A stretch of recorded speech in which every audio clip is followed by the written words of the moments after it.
প্রস্তাবে।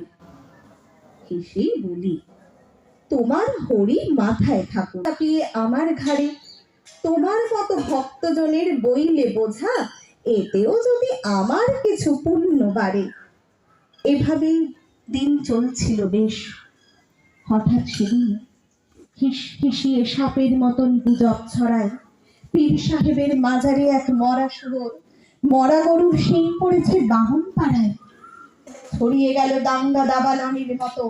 আল্লাহ রাখা লাফিয়ে এলো সরকি ঘাতে, রাখহরির তেল পাকা এক মাসের লাঠি ভাটার মতো ঘুরছে দু চোখ রাগের তাতে।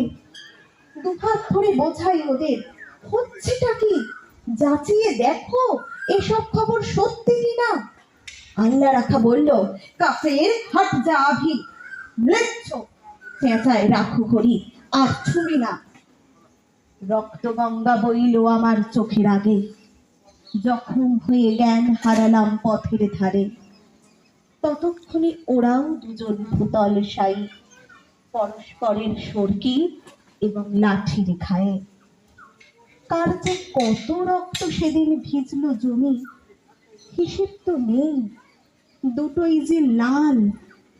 আর যা জানি, রাখহরি কাতরেছিল জলের তরে, আল্লাহ রাখা চাইছিল এক আঁচলা পানি। বহু বছর লাগলো আমার ঘা শুকাতে, দেহেরটা নয়, মনের ঘাটাই আসল দাগা। ঘরে যে যাই এই ইচ্ছেটাও আর ছিল না। ফিরব কোথায়, ঘর যে আমার আগুন লাগা। তবু সেদিন চাইল কি মন, গেলাম ফিরে। আকাশটা নীল, অলস দুপুর, ওই সে পাড়া, উড়ছে ফড়িং, কোথাও গ্লানির চিহ্ন তো নেই, ইতস্তত ভাঙা বাড়ির দেয়াল ছাড়া। আমবাগানটা তেমনি আছে, শীতল ছায়া, গাছের নিচে কুড়িয়ে রাখা আমের ঝুড়ি, টলটলে জল তালপুকুরের পাড় ডিঙিয়ে কাদের দুটো দস্যি ছেলে ঘোড়ায় ঘুরি।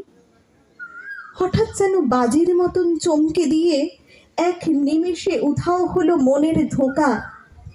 সুতো টানছে আল্লাহ রাখার ছেলে করিম, লাটাই গুটোয় কানাই রাখহরির খোকা।